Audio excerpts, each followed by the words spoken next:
Hi, everyone. Welcome to the Authenticity Journey, a human capital forum. I am Clara Venine, Chief Empowerment and Partnerships Officer at Marber Security. Co hosting with me today is Marlon Bermudez.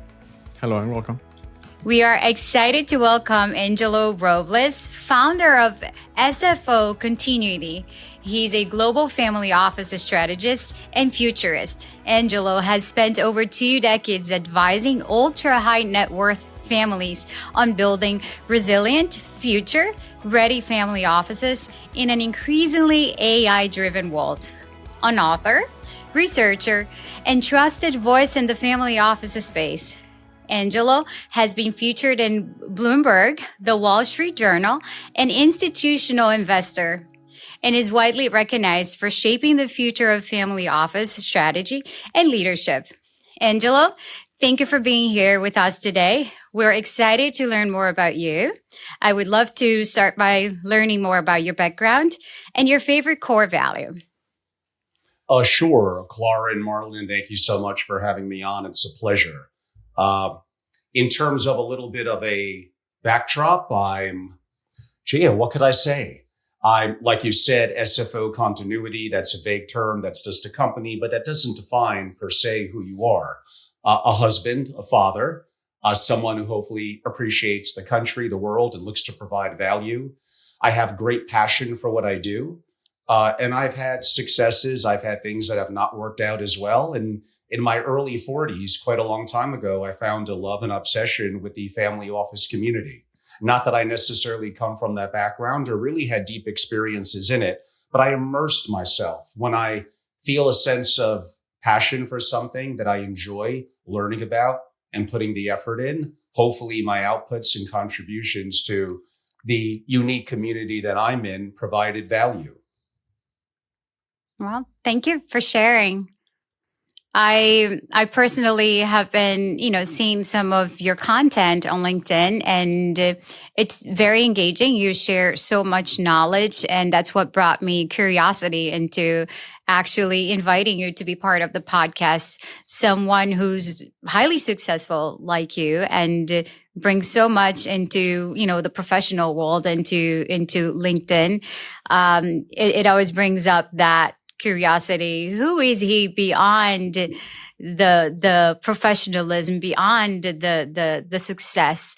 I think that's a question that we all ask ourselves. And as you know, this forum is all about wisdom and sharing wisdom with the next generation.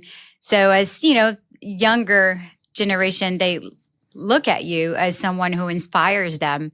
What would you share about your stories? Something that you probably don't normally share during your business conversations, but something unique that you could potentially share with us and the next generation today.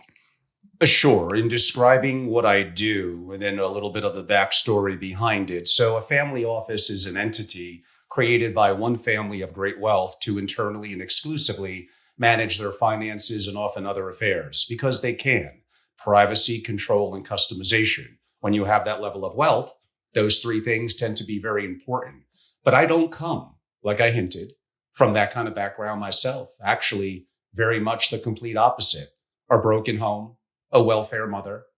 I ended up having a wonderful stepfather that came into my life, and I was very, very fortunate. But sure, like a lot of people that are younger, I was a little bit lost. I was not a good student in school.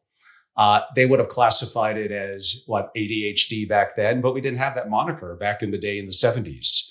Now being a 60-year-old male, time goes by. Hopefully you season a little bit. But I've learned for me, it was very important to be resilient, to never play the victim card. I could have, and it would make me feel good. But what value is it going to be for me to produce something in the world? I need to develop a skill set that has utility that people would find value in. Now, that may sound a little bit like a very capitalistic mindset and maybe not too personal. We all have our own personas, and maybe growing up in that kind of environment drove me to effectively be that way.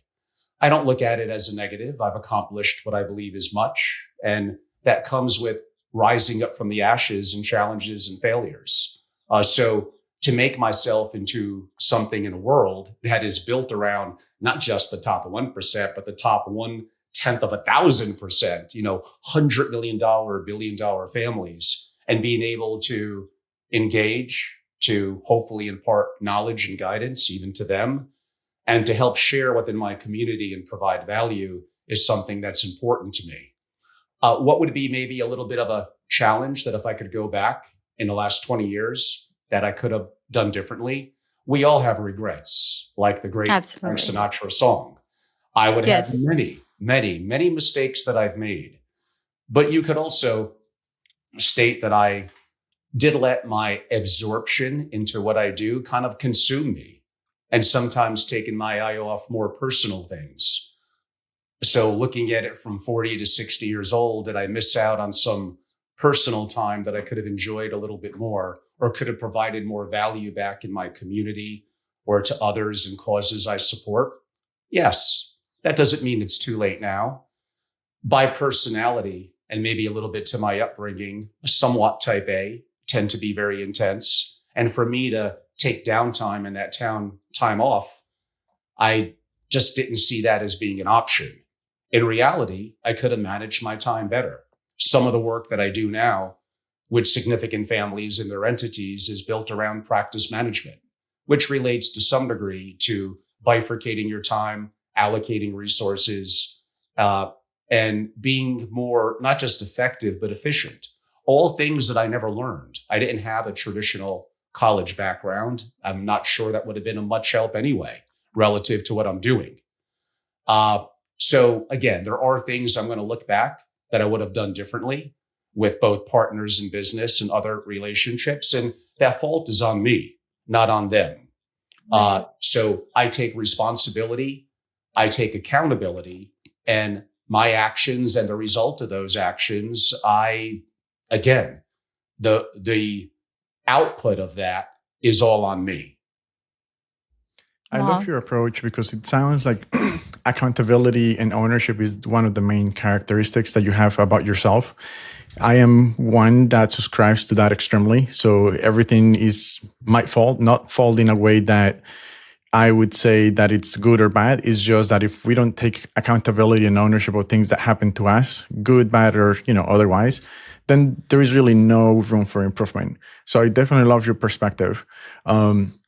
One of the questions that came to my mind was from 40 to 60. So what was the biggest lesson that you learned throughout those 20 years that if you could go back, you could summarize it in one sentence? What was the biggest thing that you learned in that period of time? I mean, for me, in terms of success, it was persistency.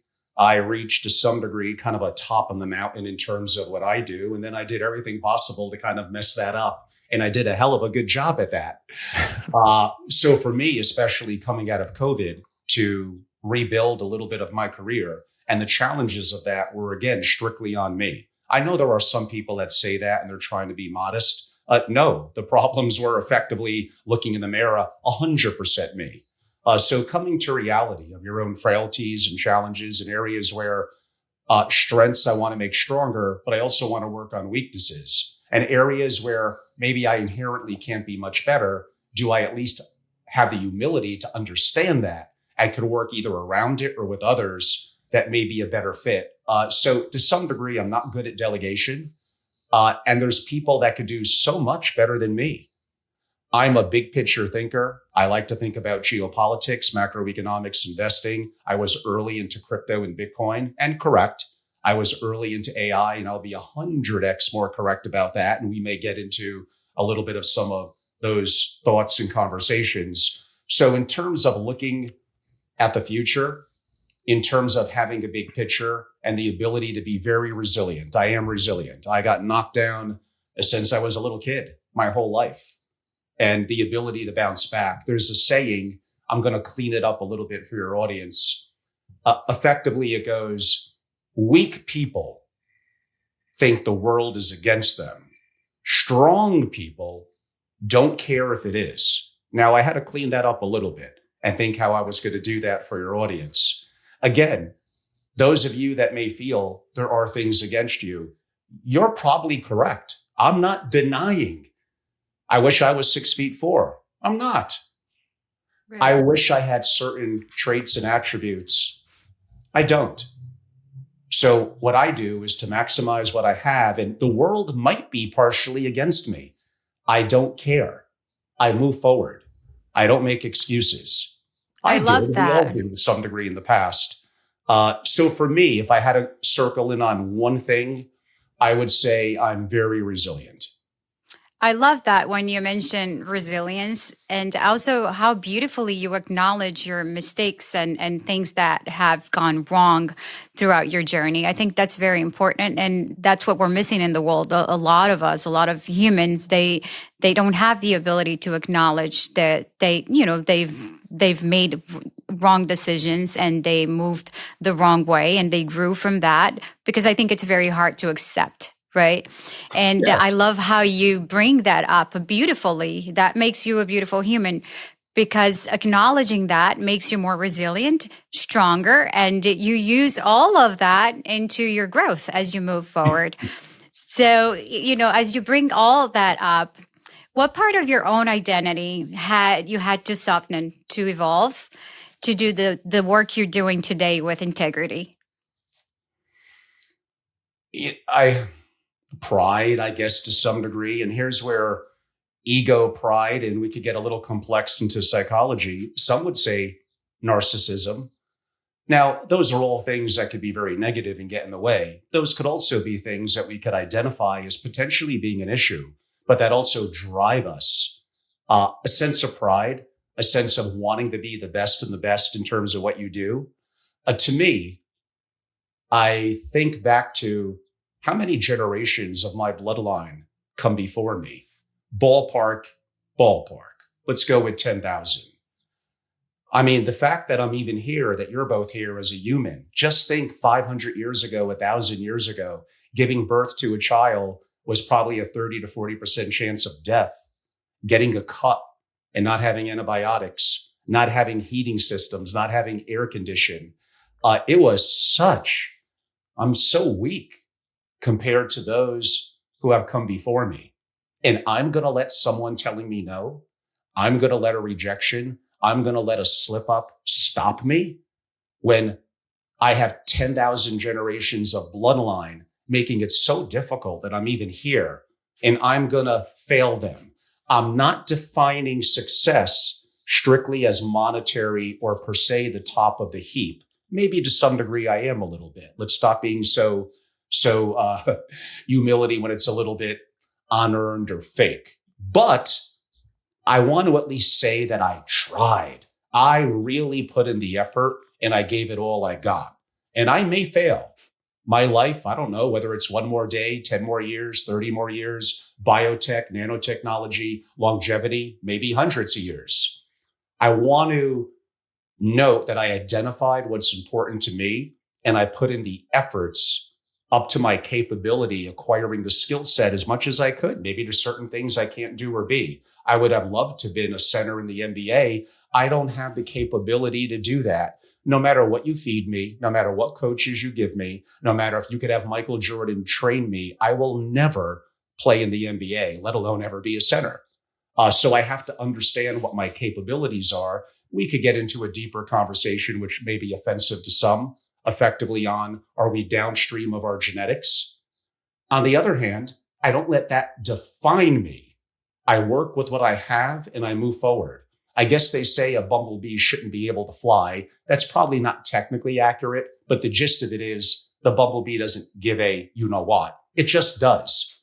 So that capability of moving forward, of being resilient, of respecting my bloodline, of those that came before me that had it so much harder. And I'm going to wallow in self-pity for challenges that I have. Even to this day, Jay-Z's song that has one of the phrases, 99 problems. We all have problems. I speak to billionaires, decabillionaires. They are loaded with problems. Their problems are not necessarily Maslow's hierarchy of food and shelter. I get it. And there are advantages to having that wealth and comfort and power. I am not denying that in any way. But you don't think that comes at a challenge with raising their children? You don't think that comes at a challenge of risk, of death, of threats, of things against them, of who to trust? in relationships, friendships, marriage? Of course it does. 99 problems, we all have them. Right. And it's a reminder that we can't resolve, human problems at all the layers of ourselves that makes us a human. We can't solve those issues with money, with wealth. That's not it's not enough. I think the human aspect of life is much deeper than wealth.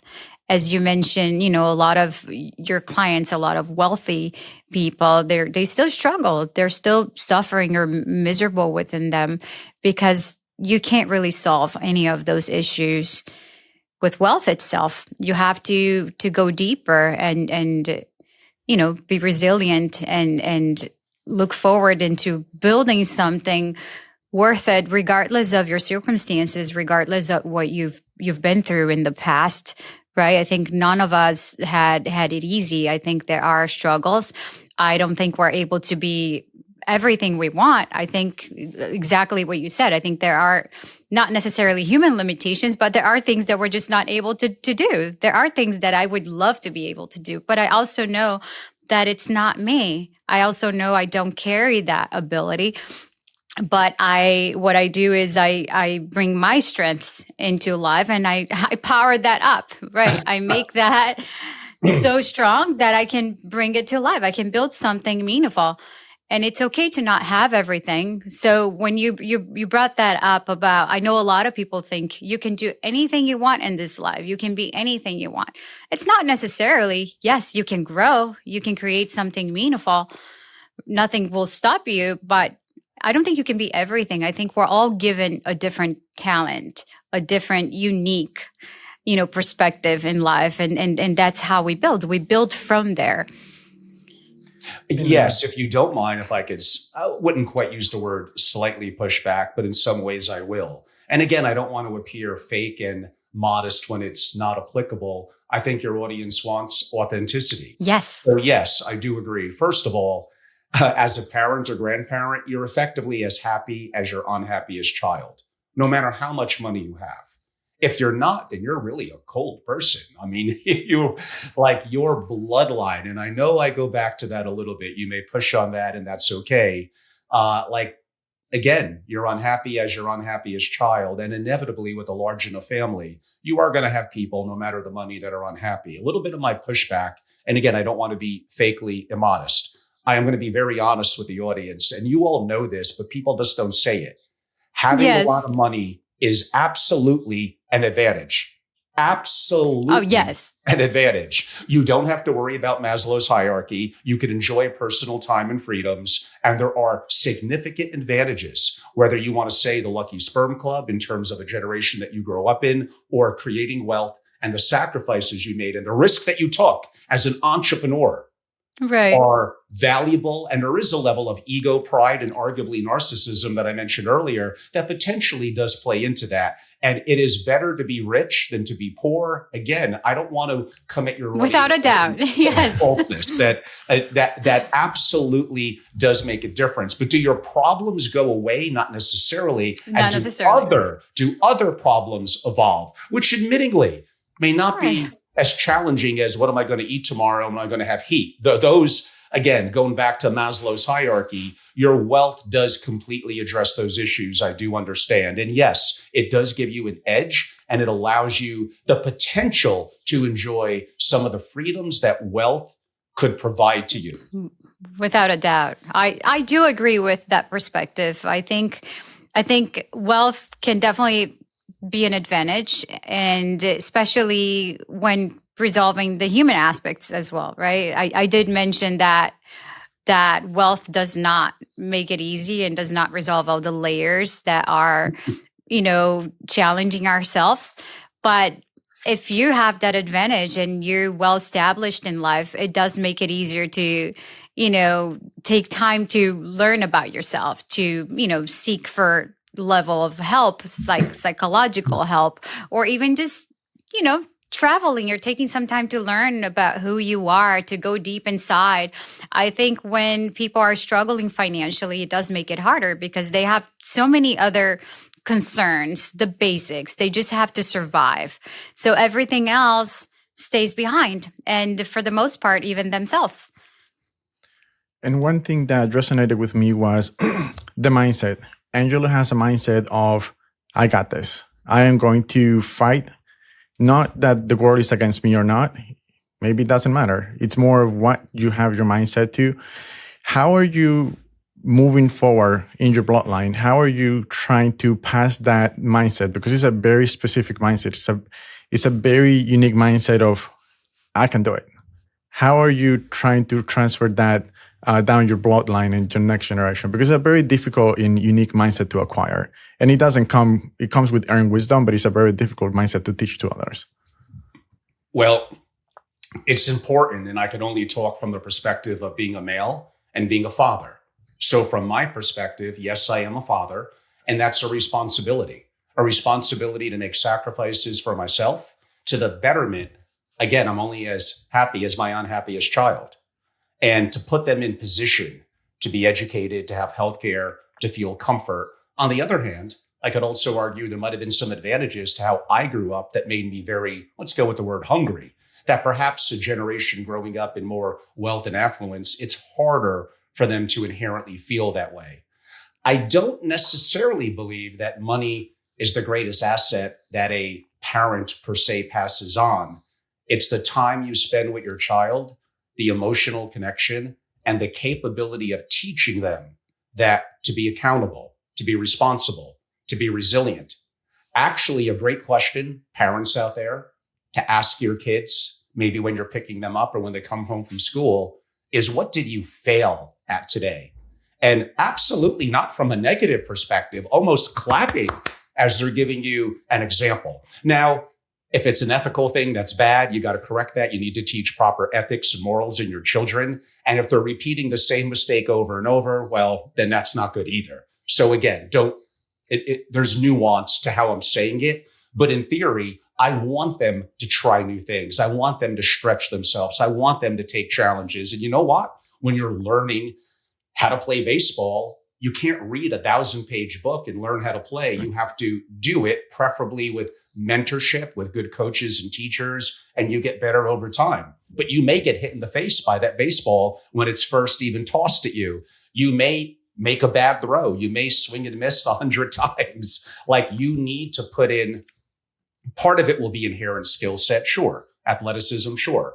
And part of it's going to be a level of the right mentoring and coaching and the effort and time and resilience that you put into it and what's important to you.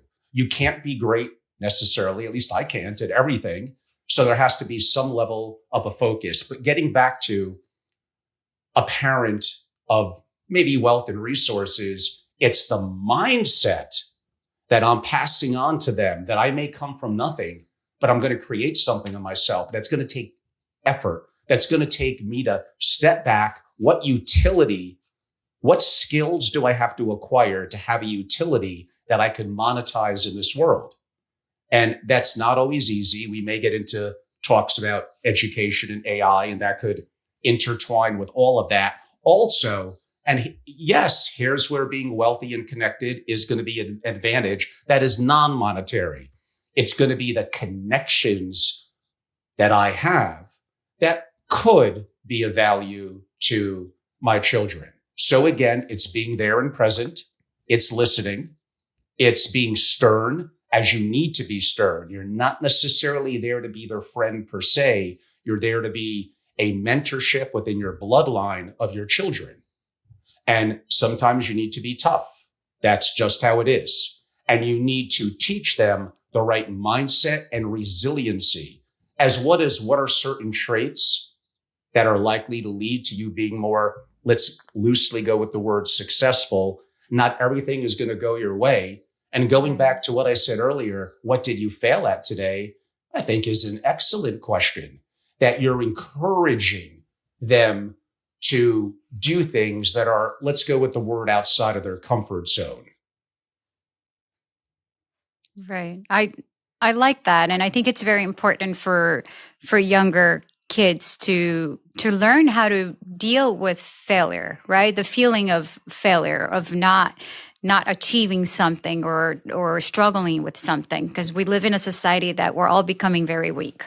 The minute something goes wrong, the minute we have that sense that we failed on something, we immediately start drowning in misery and avoiding life, or or even getting into a state of comparison to another human, or depression. And you see that a lot, among the younger generation. So the importance of recognizing that you failed and transforming that into something powerful, as you mentioned, I think it's very, very fundamental for kids and for parents to bring that up as they are raising their children. I mean, you have to. I forgot the person who stated this phrase, so pardon me for stealing it. I believe they're a coach to athletes like LeBron James. His last name may be Thomas. It's something like you have to want something as badly as you breathe. Like you can't live without it. It is so intense inside you. Other people may be more talented, more gifted, and you're just going to overcome that. It's not all about hard work, but the adage of, well, only working smart is good. That's just not true. You have to do both. Yes, you do have to be tactical, your skills, your capability. Damn it, you also got to put in the effort and work really hard. Like it's a combination of both. But I always remembered that phrase, which I know some are going to believe comes across as too stark. Like you have to want it as badly as you breathe. And you hinted at it.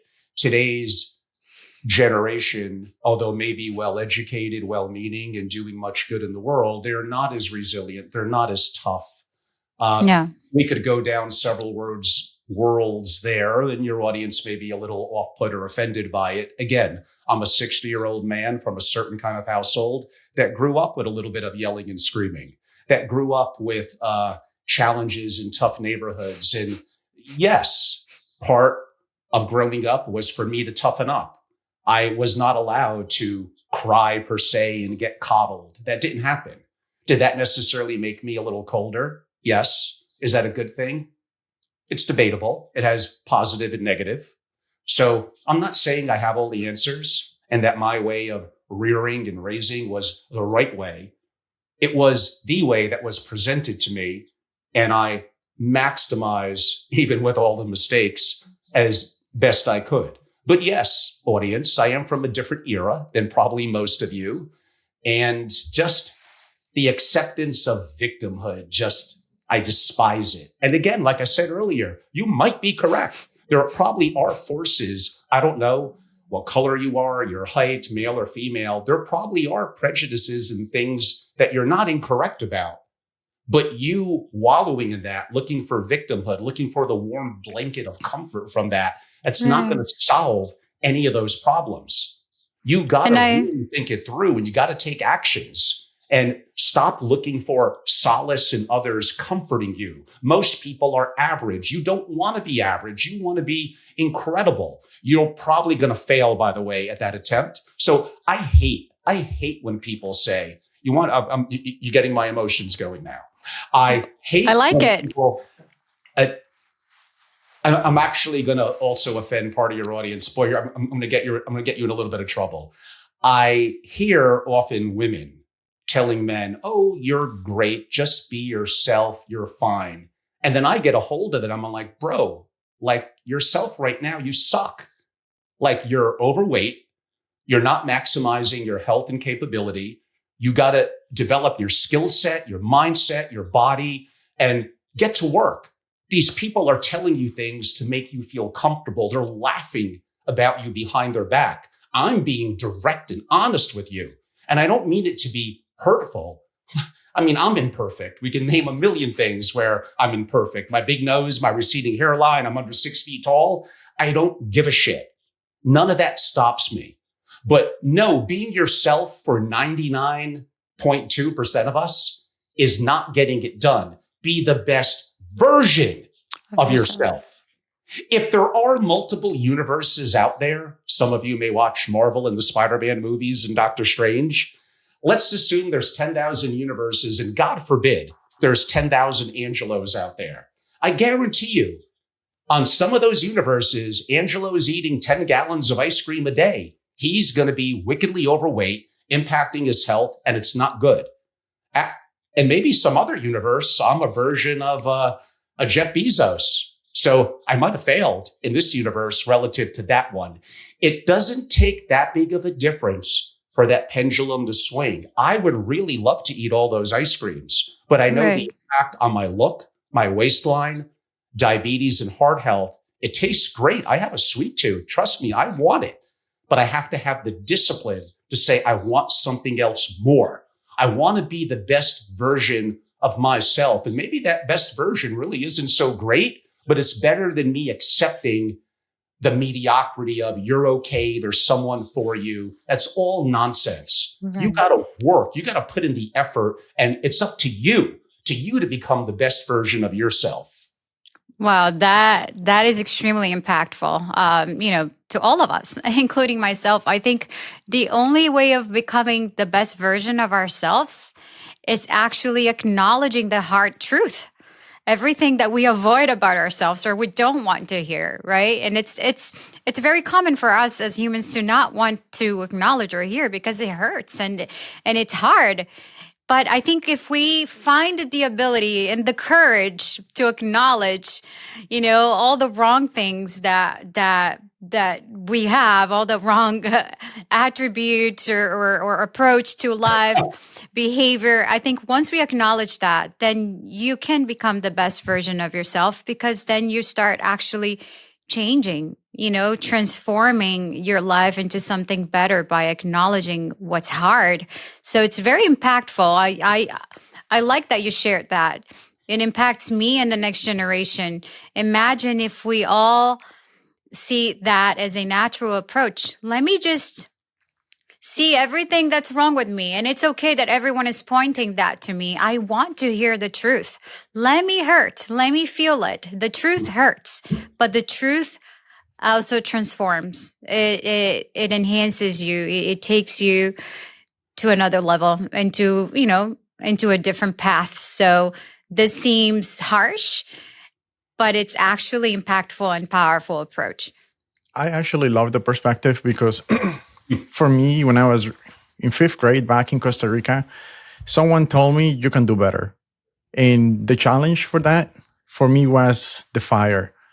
I didn't know that I had fire inside of me. So I can see how Angelo has this fire, full force, fueled by passion. And then when you see that fire in others, when you see that fire that, yes, they're doing okay, they're probably doing amazing, but they could do better.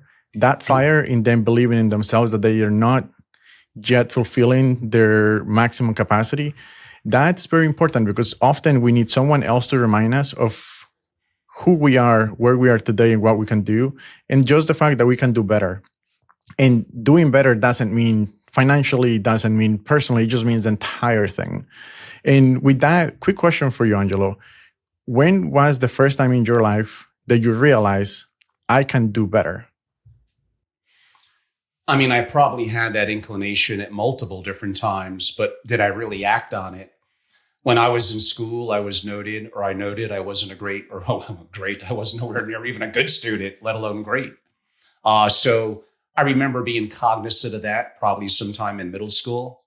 I remember graduating from school barely, not going to college, working in construction, and happy to do so, that I had an opportunity. And again, I've always been, I did that starting when I was a sophomore in high school. So getting into masonry and contracting work, and I enjoyed it.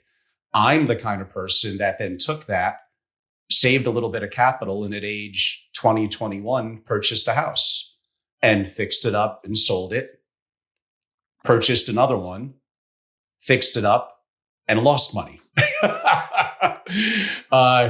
Again, Murphy's Law does have a way of rearing itself. And what kind of persistence, resilience, going back to those two things in terms of that I mentioned earlier, your audience would likely benefit from the great work of Nassim Taleb and his wonderful books. He blocked me on X, but that's okay. I'm still a fan of his work, and I think his books are great. And that really is all that matters. I would state When I was 24, I went to work in the insurance industry, and I had a wonderful, tough as nails manager. His name was Romeo Francis at Liberty Mutual. Romeo was from Antigua. If I get that wrong and he's still alive, he's going to come back and punch me in the head. And he was very impactful to me understanding many things, sharing maybe a bit of a story, a small one. I was young and feeling my oats, and I might have stayed out in New York clubs to 4 or 5 in the morning a couple of nights over a year, or 2 or 3. And one day I was just so tired. I remember calling him up at like 8 o'clock. I'm going to come in at like 12 o'clock today. And I was good at what I was doing. It's not like I was at the bottom of the barrel. And he said something to the effect of, that's exactly what you're not going to do. You're going to get dressed. You're going to be here. I get it. You're not going to be here at 8:30. You're going to be a little bit late. You will absolutely not get here at 12 o'clock. That's unacceptable. You better get yourself in order and be successful at what you do, and you're slacking. You're not living up to what you could be, which Marlon, you noted being told that as a 5th grader. So around that age, 24, 25, maybe that's what really started to struck me the most. And I would have successes and failures in sales and insurance and financial services, and find my stride in the family office community a while later. And again, a level of true success until probably not I was in my 40s. I mean, the old adage of overnight success, people don't see the work that you put in. Maybe as an athlete, an entertainer, in business, the 10,000 hours that we had to put in to reach excellence, the sacrifices that have been made. Yeah, there's much behind that. So Marlon, it's multiple points in my life, and probably the one that struck the hardest was in that 24 to 25 range. Wow. Oh, that's an amazing background, amazing story. As you were navigating all those life challenges, how did you discover your passion for the family office space? I mean, I'm not kidding too much when at that stage, maybe I was 39. I mean, I'm in my later 30s. That's a pretty, moderately late in my career. I was waddling in the investment and insurance industry. I maybe wasn't bad, but I wasn't great. I probably wasn't even really that good. Did I have a passion for it? In my 20s, to a degree, I did. Maybe not at that stage. And I knew about the concept of the family office, and I did some work for the Hedge Fund Association, organizing a little thought leadership and programs. And I realized I was good at it. I'm a good speaker. I was good on stage. I enjoyed a little bit of maybe a closet actor, so to speak, at heart. And I realized this could be an entrepreneurial endeavor around something that I have a passion with. Entrepreneurs, success, billionaires, what drives them? How do they invest? And those are all things that interested me. I researched a bit of the industry, felt there was some wonderful organizations that were in it, but there was room for more. And of course, and rightfully so, I was doubted and questioned. Who is this guy? I never heard of him. What's his background? And they were not incorrect. They were correct. They maybe underestimated how resilient effectively that I was. So I had the support at home, and my timing was probably really good relative in 2006 through 8. Actually, in crisis, wealthy people get nervous. So organizing deeper thinking thoughts, thought leadership, a think tank, and programming, probably I got lucky. That worked to my favor. And also early on and I'm the original founder then of Family Office Association, which I since sold in 2023, so a couple of years ago. But I founded it and ran it for many years. But early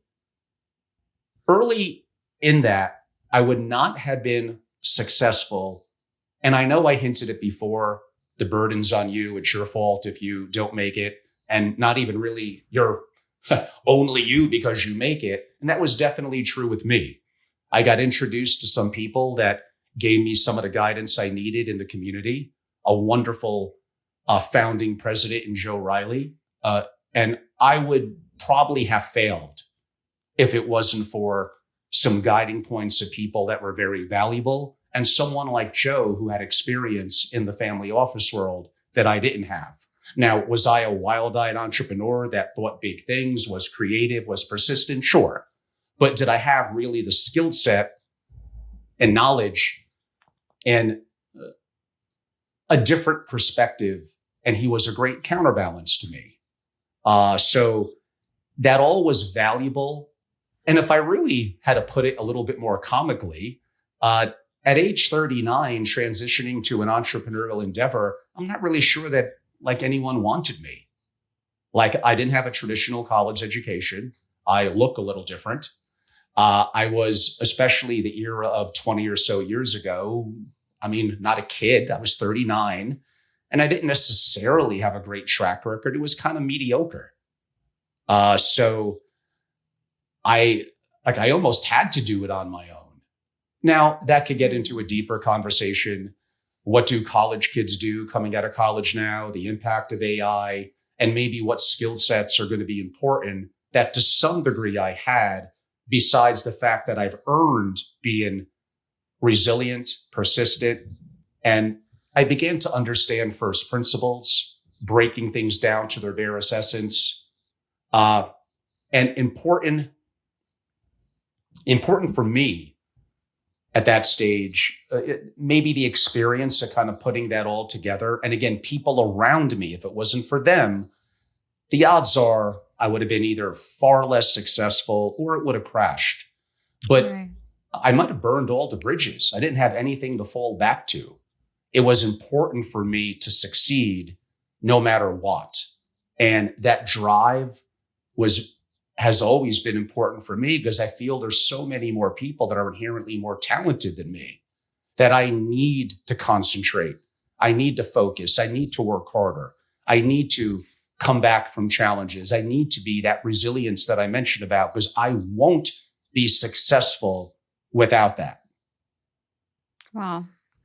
What a great story and approach as well. I love where your resilience has taken you and continues to do it. I think that's very important. We're all missing that in the world. As we mentioned earlier, we're very weak as humans right now. And you did not let your circumstances affect you and take away your resilience, your ability to move forward, regardless of your background, regardless of what you had, what was given to you. And I can see how challenging that was, right? Stepping into the world of family office, not really knowing anything, not really knowing anyone or not understanding. And you applied yourself. You took it serious. You took that chance. You saw great attributes on yourself, such as speaking beautifully and the resilience, and you kept going. And that's where you are today. That's a great reminder of the strength that we hold within ourselves that goes beyond the circumstances in this life. Yes, I think something that I was going to say that I forgot. You have to forgive me. I am age 60. Even though I try to take very good care of myself and do everything I think correct, except for smoke cigars. And that would be around, and I mentioned with college kids now and AI. And although I never maximize it in my 20s and 30s as much as I could have, the ability, and this may relate to a deeper perspective of our mind, but let's broadly go with the capability to sell. So your ability to believe in what you do, to have empathy and listen to others, and to really feel that what you do provides value. So back, I mentioned Liberty Mutual in the past. I had also a focus and a goal of selling life insurance. I'm going to tell you, selling life insurance is not easy. And you're going to get a lot of rejection. And I go back a little bit to the earlier manager, Romeo Francis. It's like they could teach you the principles which were valuable and the technical reasons why they work and why it's valuable. You need to touch on people's emotions. They don't buy on logic. They buy on, forget about you and your logic. What does it do for me? Meaning from their perspective. And that's only fair. So the capability of understanding, I mean, if you're great in marketing and sales, you could do high ticket sales and make a very, very good living without having a classic education. Now, we could argue in 10, 15 years, there's going to be dynamic changes to the world of capitalism for a variety of purposes built around AI, which I don't know if we have the time to. I'm happy to at least lightly get into it if you want.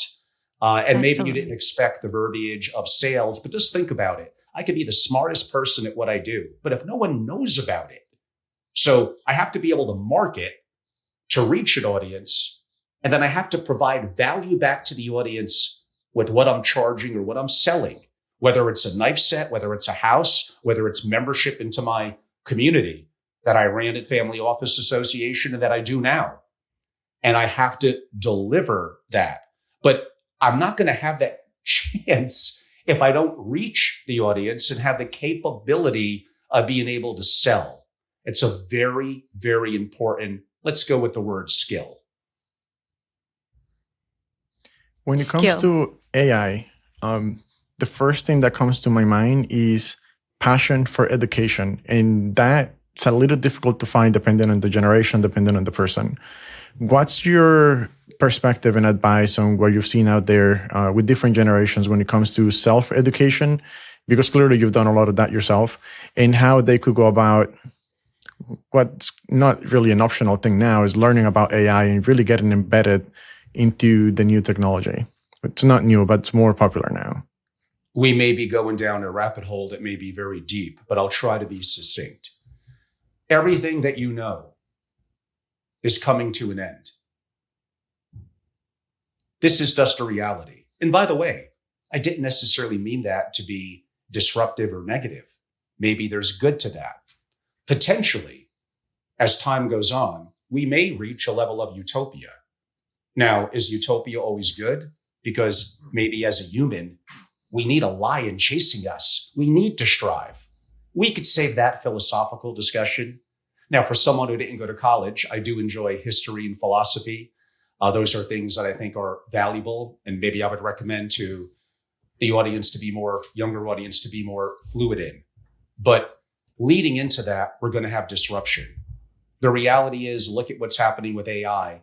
We all know it as ChatGPT was only a little over 3 years ago. That's it. Now, sadly, many of your audience is only broadly familiar with it and a little bit of ChatGPT. It's way deeper than that. Gemini 3, Anthropic Claude 4.5, Opus, Perplexity, some of the open source platforms, DeepSeek. So one, don't be limited by you getting comfortable using just one. ChatGPT is not the best. It's good for certain things. So you have to understand a greater sense of the ecosystem. You can't use money as an excuse because a lot of it you could start off being free. Right. And you're going to have a hard time if you don't understand the impact of AI and how to be a employable human in the knowledge work area. As a plumber, as an electrician, you're probably good for 15 plus years. A great profession to go into. Where a lot of them can make a lot more money is then applying more entrepreneur and business practices and scaling those businesses. They could easily is a strong word. They could potentially be 7-figure earners if they build teams around that and scale what they do. But not our conversation for today. Staying a little bit more on the perspective of AI, knowledge work is going to kind of be dust. We're in deep competition with the US and China.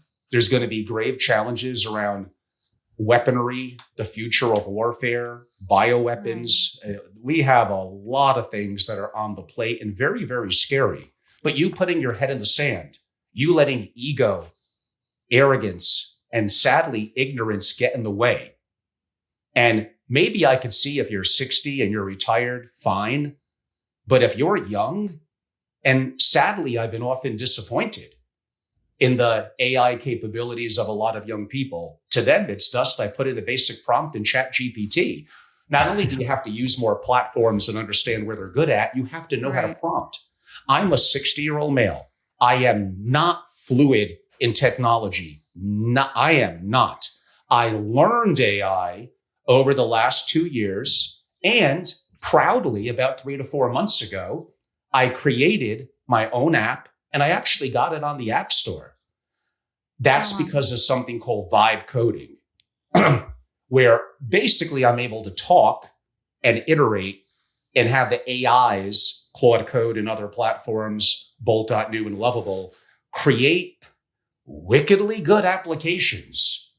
And now we could also talk about AI agents, AI agent swarms, AI, very simply, especially knowledge work, AKA white collar work, is going to make you do more with less. The less is the scary part because less employee. Right. More with less, better and faster. And it's happening right now. Look at the employment numbers. Look at yet the good growth of GDP the last 2 quarters. Look at how companies are moving forward, including legal and accounting firms, financial firms. Everything is changing. So when I said everything is coming to an end, you have a choice to either accept a dystopia and I don't know, maybe the government develops UBI and I get a basic income and I can live in a little apartment somewhere. If that makes you happy, cool, no problem. Right. That wouldn't make me happy. Like I have to enhance my utility, my skill set, and I have to apply what I learned within AI because I'm going to be the human who knows how to use it. And that's going to make me employable. Is that going to work in 15 years? Probably not. But now is going to be the time, at least for the next 5 to 10, where you have that opportunity to have an edge. Now, we could go a lot deeper into this, so I don't want to bore your audience, but maybe on that question, I'll leave with you being ignorant to it. You having an ego of what worked in the past is going to work in the future, which is unfortunately, I guess, inherently how most humans think, will get you crushed in the era of AI. It'll get you crushed in investing, which we don't have enough time to get into, your future employment. And there's so many deeper things there. Are we going to need to merge with technologies to be competitive? As AI is collective intelligence, arguably already, not that IQ is a perfect definition of intelligence, of arguably in 135 to 140 or a little more, what happens when it's 1,000, 5,000, 1,000,000? Are we going to be like a fruit fly comparative to the collective, arguably linear intelligence of AI? And we could get into AGI, ASI. These are all things that for the families that I work with and the children of the families that I work with, that me as a 60-year-old, who would have thought it, is teaching them these principles of AI. Because what these families want is continuity in their family. Maybe it's even a 100-year plan. And you may have the best structures, the best investments, but if you don't get the things we're talking about and the directional things and get your children, your grandchildren involved and understanding, it won't work. It will collapse and it will fall apart. I guarantee that. So now you're getting into the heart of a lot of the work that I do with these successful families and the generations within the family. What would be your advice for families and their next generation, G1, G2, and G3, as you're working with them with AI, in how, from a different perspective, how AI can affect human connection, both within the family and external parties? I mean, that's a complex question that maybe I'm not perfectly most suited to answer. I will try. To ignore it, to be ignorant, like I said earlier, is not a useful strategy. Your investment portfolio is going to be upended in the next couple of years. The edge that you're going to have as a family engaging your rising generation into what's inevitable. Oh, and by the way, a little bit more related to your question, governance, mission statement, vision, unity of the family. AI could enhance all of that. You could go into the systems now if you know how to prompt. Maybe go into my AI masterclass could help, where the output that I'm getting is incredible. And the insights working on your collective story as a family, the collective knowledge over decades, and then knowing how to secure that, which is a little bit in your realm. And again, we don't have the time to do too deep of a dive into that. But all of this, You could have a voice beyond death relative to sharing your stories and your experiences and knowledge to help your rising generation think through effectively problem solving. That's part of being human. Again, what did I say earlier about 99 problems? There's always going to be problems. But the thing about being a skeptic is effectively skeptics inevitably in a long enough timeline are always wrong and have been over hundreds and hundreds of years. You have to learn yourself. You have to engage your children and grandchildren who are going to be a little bit more native to the utilization of technology. And it could be valuable in coordination with being human. It's going to be a combination of both. Are there going to be, like the Amish, an increase in people that break away from that? 100%. Might I even be a little bit jealous of them? I might be. That might be the way to go. It's probably not going to be the direction that I'm going to take in 2 years, 5 years, or 10 years, but I don't blame people who go that way. We are going to see a rise in religion, in communities that bifurcate more. And like I said, there may be some dystopia to get to the other side of utopia, but is utopia always a good thing? Again, I believe, and there's been studies with mice on this, you give them all the food and drink they want, they start going into chaos like a couple of months later. So maybe we do need that lion chasing us. I have more questions than I have answers. I don't claim to have all the answers, but solving problems internally as a family with some level of moderation and guidance and utilization of AI to enhance a variety of capabilities from governance to investing to mitigating risk, I think are essential in the world moving forward. And no, the education system, Marlon mentioned that earlier. Oh boy, I'm going to try not to be too harsh here. It's built on a model from industrial Germany in like the 1870s. It's antiquated. It didn't work for a young Angelo back in the 70s. And that's when our education was ranked like fourth in the world. Now with a Department of Education, we're a lot worse. Like education is entrenched in unions and grave challenges. I think a lot of the teachers are very well-meaning and talented and really maybe gave up making more money for the sacrifice of what they're doing. I don't deny that. But to ignore we need to change it and to ignore the role of AI, do we teach personal finance enough in school? Do we teach emotional connection? Do we teach maximizing our inherent capabilities? Do we teach enough exercise and good health and eating well? Do we teach enough the things that are going to be valuable in kind of a new world moving forward?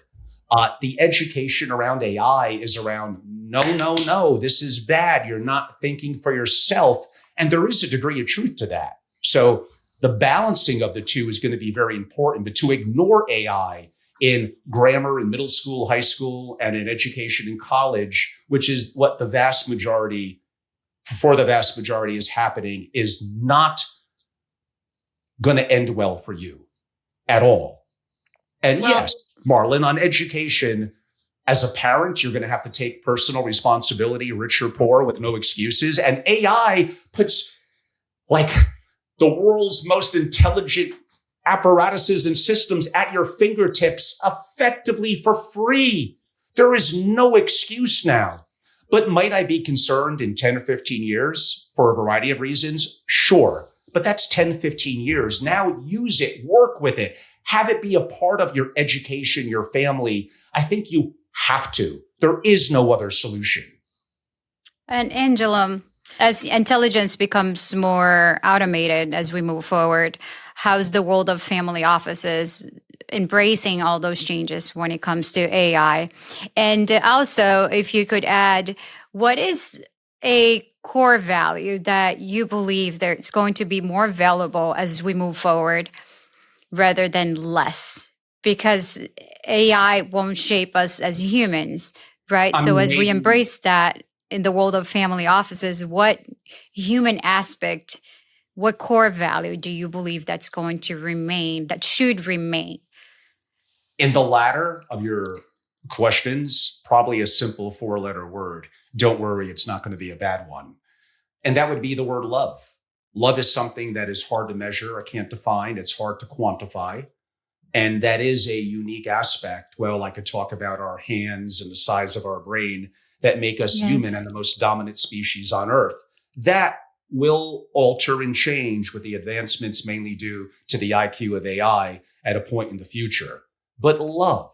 Now we could go into ASI and will they be able, meaning the machines, to be able to have reach singularity and to be able to think and have those emotions? I don't know. But I do know, as of now, there's a unique skill set that is part of us being a biological creature. And for now, whether my life is one more day or 100 more years, I don't know. I want to enjoy it. And enjoy it doesn't mean me being totally satisfied. I get everything that I want. Again, maybe just me as Angelo, I think I need that lion chasing me. That's just how it is.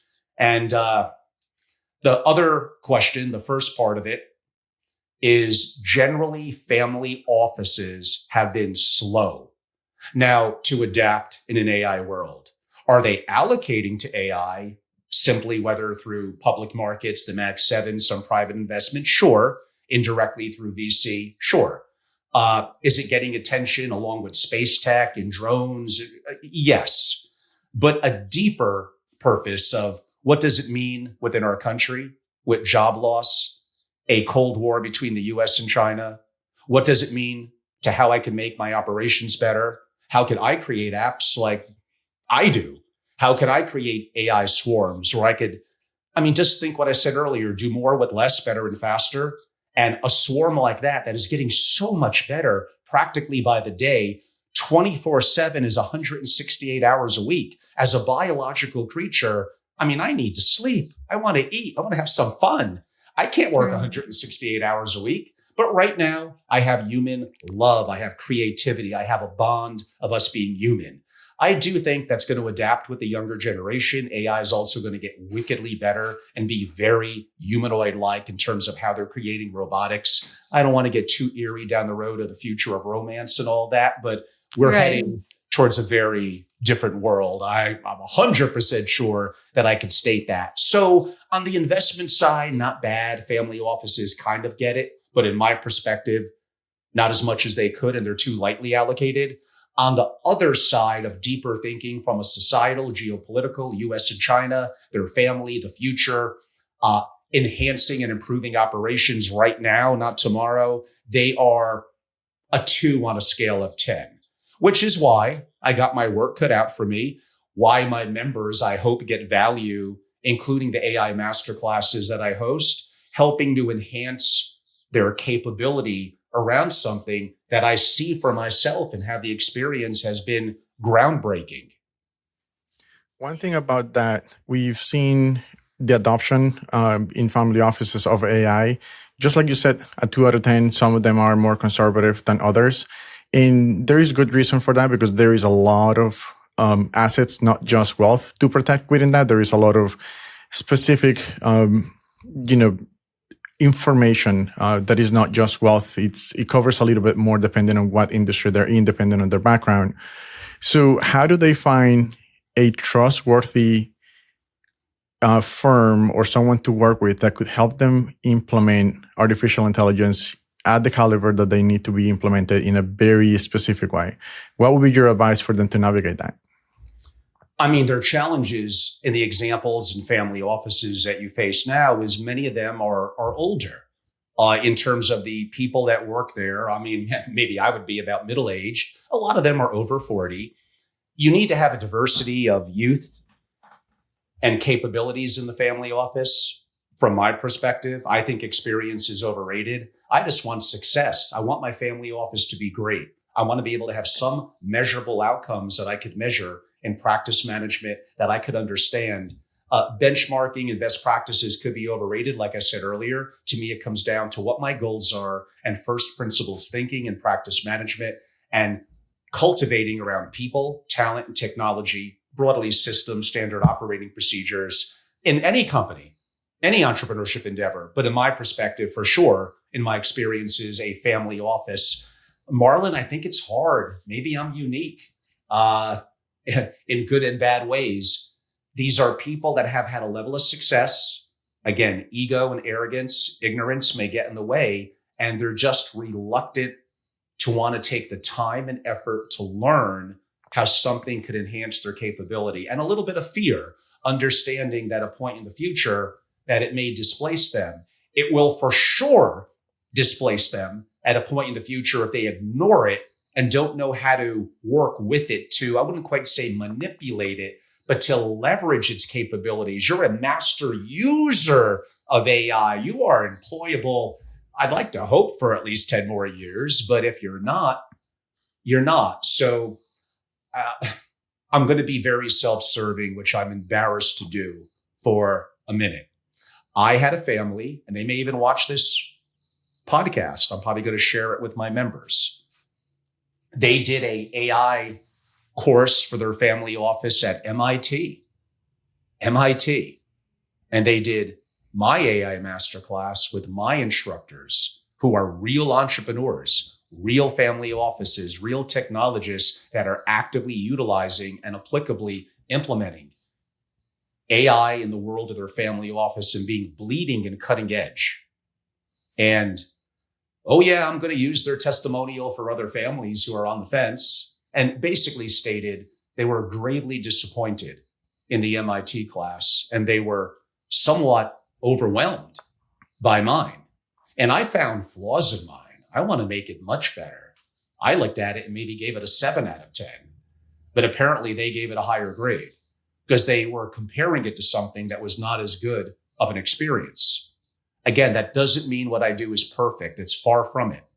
And a lot of the heavy lifting is my incredible instructors, but I'll take credit for motivating them and bringing them in. So sometimes being the general manager or the orchestrator in today's world is as important as being the people that actually execute. But I didn't treat them like children. It wasn't the ABCs. We dove right in. They were literally, especially in my latter masterclass in November of this past year, like I did, walking through how to create an app. And we created a CRM, understanding AI agents, not just the basics. Maybe we treat them too much like kids, although kids will probably pick a lot of this up faster. So maybe that's the wrong analogy. I treated them like people that are smart and are in this class because they want actionable things they could use right now. And I treated them like they're smart, they're going to work hard, and they could pick it up. And I like to hope they did. I don't think, at least within the family office world, there's a lot of really good resources around AI. I did write an ebook. Of course, it's like 200 pages, by the way. The joke of that is I wrote it on AI and family offices in the summer of 2025. It got dated 2 months later. I've done 2 updates to it since, but it's been about maybe 5 or 6 weeks. And now with more on AI swarms and everything going on, it's dated yet again. I can't keep up, but it still is a good foundation for 99%, where it would provide, even though I think it's 6-7 weeks dated, a good amount of value. Is it going to get better moving forward, Marlon? Sure. Are there going to be more resources? Of course. Am I going to have more competition in the family office world on it? I have no doubt. So I need to not rest on my laurels. I need to hopefully keep ahead of the curve. And it's something that I have a passion about. And when I marry my passion with persistence, I'm a little bit of a tough one to beat. But I have been beaten before, so we shall see. I love how you mentioned with honesty everything that you believe in, and you're not afraid of bringing that up. So a question that I have is, nowadays in most rooms where everyone is basically paid to agree, how do you usually protect your honesty? Because you are a person that really, really expresses yourself without fear, which is an amazing, powerful, tool and personality to bring out to the world. But how do you protect your honesty where most of the time everyone is just, sitting there to agree with everything, and you bring that different perspective of this is who I am, and regardless of the impact of my opinion, I'm here to be myself. So how do you protect that honesty? That is a great question and really cuts to the heart of a lot of things. And I'll see how I can best answer it. One, I understand. I have many flaws. I'm not particularly likable, but I do want to be respected. Angelo loves this industry. He's ethical. He's well-meaning. He's putting in the work. He's resilient. I wish I could be a little more warm and fuzzy. Biology, upbringing, whatever. It just didn't make me that way. I understand that. I wouldn't have done this when I was younger because I probably didn't have either the confidence to do it. And I don't know if confidence is a real thing, because how could you really measure it? Competence may actually be a better word. Why don't we swing a little bit to that?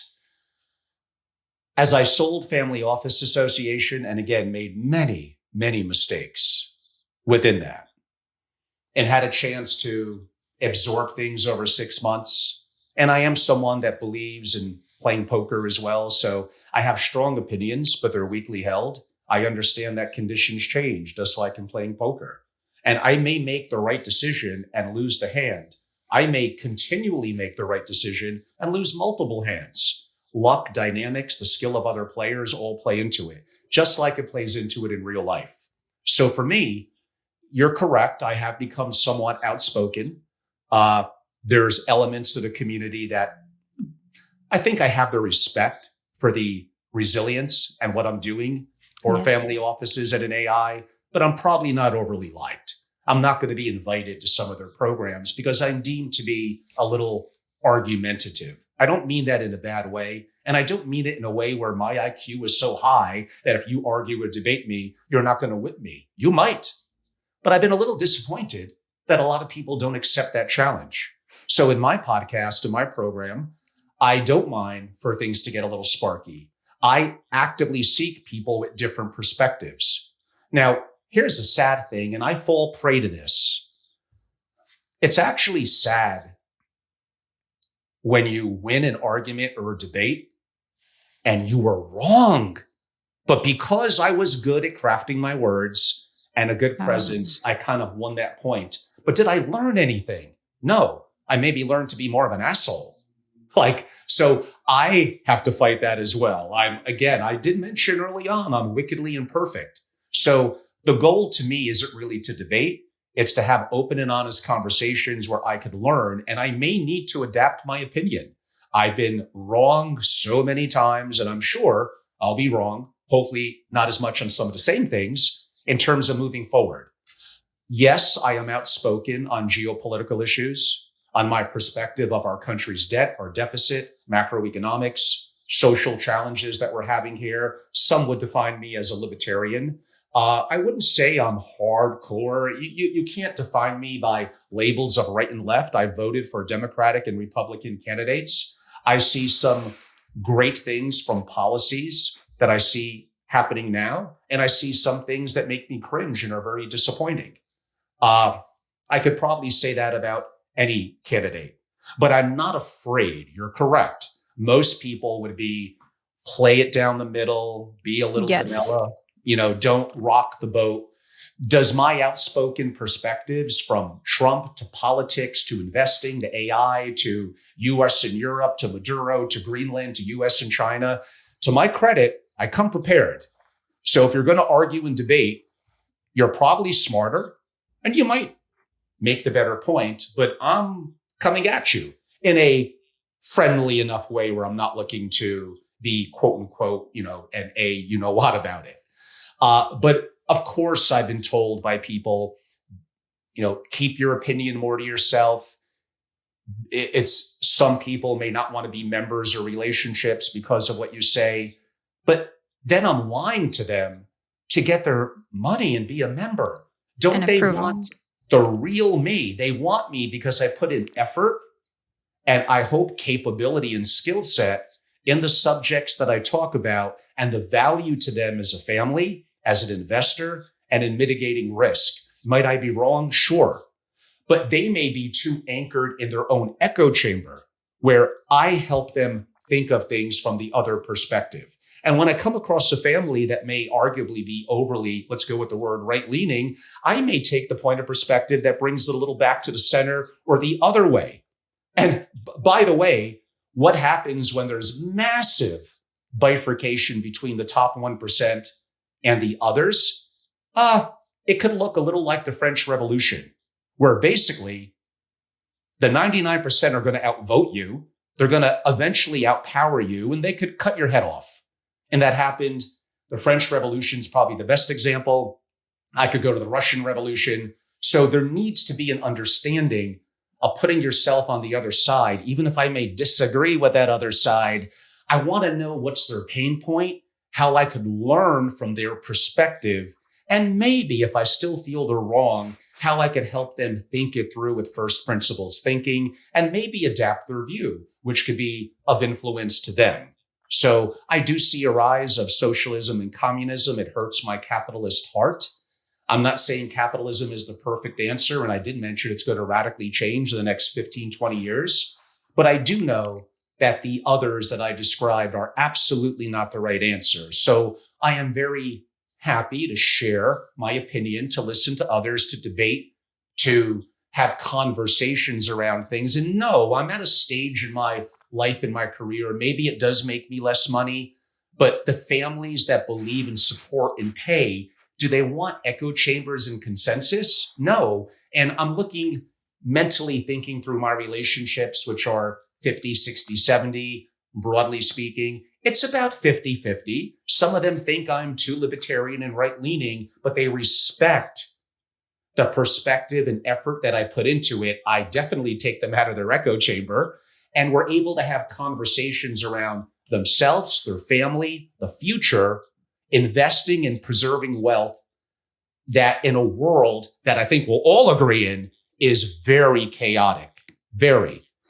A couple of years ago, there was COVID. How many countries have nuclear weapons? I believe it's 9. What AI is going to be doing to job displacement and challenges. We are in a very, very chaotic world, and it's very dangerous. Yes. Extremely. So being a critical thinker, thinking through problems and having different perspectives and not being caught in an echo chamber, including me, and I fall prey to some of those challenges too, I think is very, very important. Maybe I'm wrong, but it's how I feel. Right. One of the words that keeps coming to mind as we're having this conversation is the concept of being chased by a lion that you mentioned historically, and as we go through our journey. But I can't really picture a lion chasing you, Angelo. If I picture AI being the lion, I am actually picturing you chasing the lion if we're saying that the lion is AI. So that concept of you chasing the lion being AI, that I kept imagining that. Well, I mean, I don't know. Now as a 60-year-old man, I actually, because I'm fashioned myself somewhat into health and wellness, and I love American football. I actually, a couple of years ago, did a 40-yard dash, and my God, I might be one of the faster, older men in my great state of Connecticut. But that was a couple of years ago. But me doing a 4.8, 4.9 40-yard dash as an old timer and above 200-pound old timer. So very impressive, I might add myself. I don't know if I could quite knock that off now, but thank you. And I love animals. I love lions and tigers. I don't want to be the one chasing them. Hopefully they're not chasing me. And maybe on a little bit of a hopefully not too dour note, you know what, Marlon, the day that I go down, that would be a hell of a way for me to call it a life. Like if that lion or shark is chasing me, if I'm surfing and that's how I go out, like, wow, that's like, I think I would sign up on that now. Let's do it. Just not today or tomorrow, not today or tomorrow.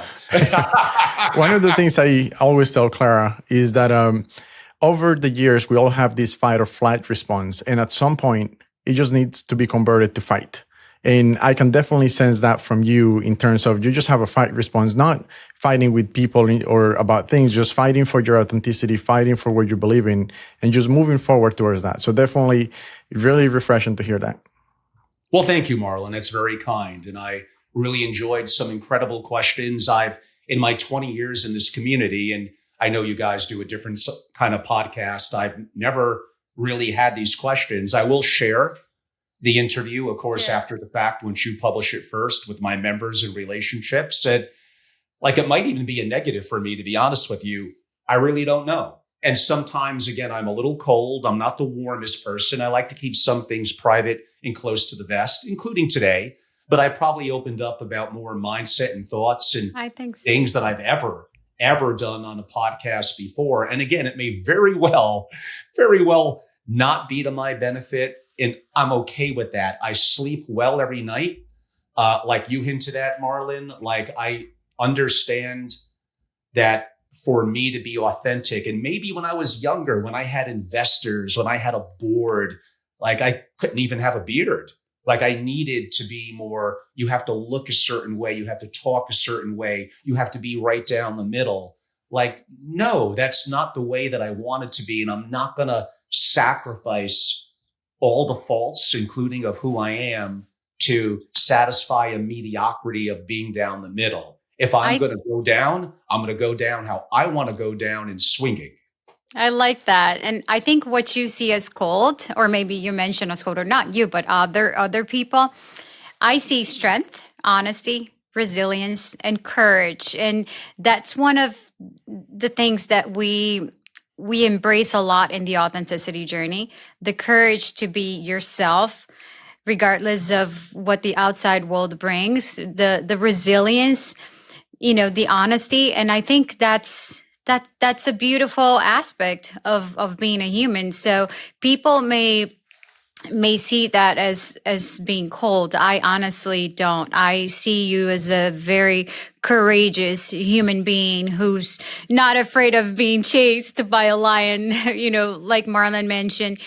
And not because you think you're better than others, or because you think you have everything you need, but because you're courageous, because you're not going to give in to the external factors of life, to opinions, to things that are not really adding value to your life. In fact, when we give space to the external factors of life, we become weak, limited, and there's no growth in that. So everything that you've been, bringing into this podcast during this conversation is extremely beautiful, and it's exactly what we believe in. It's exactly what we're seeking for. So I have no doubt that I chose an amazing person to join this conversation, because that's what I saw in you. When I see your debates, your discussions on LinkedIn, I see a person who has no fear of standing up, of, showing up and being fully present, fully real, fully human, with everything that brings, everything that you are. And that's just amazing. And I have to thank you again for bringing this, because we needed this personality. We need more of that. I think that the younger generation is seeking for that. Everything that's missing, that's making them weak, fragile, it's not empowering them. It's taking them down. And I think what you bring is, hey, get back into life, just fight. So, well, you're very, very kind, Clara. And actually, you did bring up a word that I forgot to bring up when I think Marlon more asked about from the rising generations in the family. And it's in my books that I wrote, and I'm embarrassed I forgot to bring it up, but you did. Oh. And that's what matters. And that word is courage. It doesn't take a high IQ. It doesn't take inherent skill. Your capability of the courage that you display. You believe in something, you're willing to fight for it, and you're willing to show courage in the face of challenges and grave things that can happen to you. And that is sometimes a challenge with the fragility of the rising generations that we're seeing broadly around the world, by the way, including in the East and West. Don't think that these are necessarily avoided in the East. I'm seeing it there as well. And courage is something that, again, is not an inherent skill set, and really neither is resilience and persistency. And the value as a parent in terms of teaching ethos, ethics, morals, what's right and wrong, asking them the question of what did you fail at today? The ability of showing courage, and as a parent, mentor, teacher, rewarding that. It's almost like it's discouraged a little bit from doing things you fail at, from facing adversity when there may be or adverse consequences to actions that you take. And these are things, again, whether your IQ is 80 or 160, that the value of being persistent and courage is something that absolutely, maybe some of us have inherently more of it than others. I don't know, but I absolutely know we could be aware of it and we can make it better. And that is an important role. And I could even take that into the family office world, the nuances between the family and the executives in the family office. If you stifle your executives, if you want mediocrity because you want them to be yes people, then they're never going to display the level of courage and capability that's inside them. So don't get me wrong. It may sound like I'm being a little harsh overall on executives. The buck stops with the underlying family in the family office, and most of them fail at the capability of their leadership and developing a unifying morality and culture inside their family and the family office. It's really their fault that they could correct. But again, no one wants to talk to them that way because they're hyper rich and connected. And if I'm a consultant, they could fire me. I've been fired before. I've been members that didn't renew. And sometimes it was because I challenged their perspective and their point of view. I'm not there to kiss their butt. I would make more money if I did. But like you hinted at, Marlon, I guess that's just not how I've grown and become. But that word courage to the audience and to the younger people there. And no, it's not defined that I could flex. I could do a 275-pound bench press and I'm strong. I think those are all things that could be valuable and you should strive to be the best you could. Some of the most courageous men and people I know, they couldn't probably punch their way out of a paper bag. It's not defined by your muscles. It's not defined by your IQ. You could have incredible persistence and courage. You have to identify what's important to you, know that that's valuable, and move forward in the face of fear. Like that. Courage is actually one of our favorite words. We have 3 words that we really like. We like faith. We actually have a parrot. Her name is actually Faith. On multiple levels. First, because we have faith in a higher power, but we also have faith in ourselves, faith in others. So faith is just a bigger word. You can't really accomplish anything if you don't believe in yourself. So faith is just as an entire foundation and baseline, one of our favorite words. But you could have faith, but if you don't have courage to take action, nothing happens. But then the third word that we really like is wisdom. And wisdom, not just on experiences, because everything is earned wisdom. When you're talking about failures, all I hear is earned wisdom, lessons. If you didn't fail, then people are not even trying. So at the end of the day, for us, faith, courage, and wisdom, combining those 3 things together is, in the picture that I was looking at earlier, is us holding the torch with passion and going and chasing the lion. If I painted with that picture with the lion, that's how I would picture it. I think without courage, you're unable to rise, you're unable to live because, let's be honest, life is hard and life does suck sometimes and it's overwhelming and it hurts. But then you realize, hey, I have that heart beating and I'm alive despite all my challenges. And I mentioned that not just as a beautiful statement, but I mentioned that because I think most people that our audience knows, I'm a person that personally struggles. I have a lot of challenges and I've had a lot of life challenges, for those who know my story. And I can say that without courage, I would have been dead. Without courage, I wouldn't be able to rise or to be here or to, live or to experience life in general. I think courage is what makes me get up every single day, despite my challenges and despite the pain, despite my background, despite my story and everything I went through in life, is what makes me stand strong. So if you're unable to have courage, then you're unable to live. 100%. And I like what you said about faith as well. We didn't have enough time to really dive into that. There's a whole bunch of areas around that we could discuss. Unifying morality. Societies effectively fall apart without that. And that could be a deeper discussion, what we're seeing in the West now. But why don't we leave a little bit on the floor for a part 2 at a point in the future? Yes. So much to discuss. As you could tell, I have a lot of opinions. Hopefully, they may be strong opinions, but I hope they're weakly held. As new information comes in, I promise you, I am willing to adapt my views. Now, sometimes I don't because I believe I'm right and I'm going to stick with them. But there are occasional times, just like as a poker player, where that is what I need to do. But understanding culture, morality, faith, these are things that are anchor and foundational. And no, my perspective on these are not going to change because they're correct. Some people may find that a little arrogant in strength of a comment. It's what I believe. So again, in a part 2, we could really go down some interesting roads.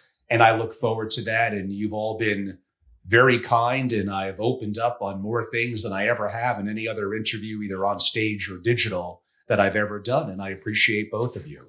So as we close the podcast, I have one last closing question for you, and you can answer however you would like to. What do you think families owe the future, not financially, but morally? What do families effectively owe the future? Not financially, but morally. That could relate a little bit into the things that I mentioned earlier in terms of that I looked at it as a perspective of, so I'm going to be the one who's going to let down the bloodline of my mother and father that go back 10,000 years. It's going to be me. That's just unacceptable. So I think I owe it to, now I could get into my belief, and this could relate to some things around faith and unifying morality, and societies fall apart when they don't have that, around the value of children, of family, of having a commitment, of something that's deeper than simply me or my life. I hinted at earlier, how could I be happy unless I'm as happy as my unhappiest child, no matter how much money I have. So of course, there's far more than beyond wealth, although wealth is valuable. As I honestly mentioned earlier, I don't want to lie from my perspective to your audience. I think we have an obligation to leave the world effectively in a better place than how we received it. And that probably is failing for much of the last 10 or 20 years. That could go into a deeper perspective around the role of faith, around marriage, around children, around responsibility, around children, and around teaching morals and courage and the things that we spoke about that can't be measured per se in your genetics with your IQ, which are all important. There's no doubt about that. And again, if I wanted to play basketball in the front court, I would better be a lot taller than I am now.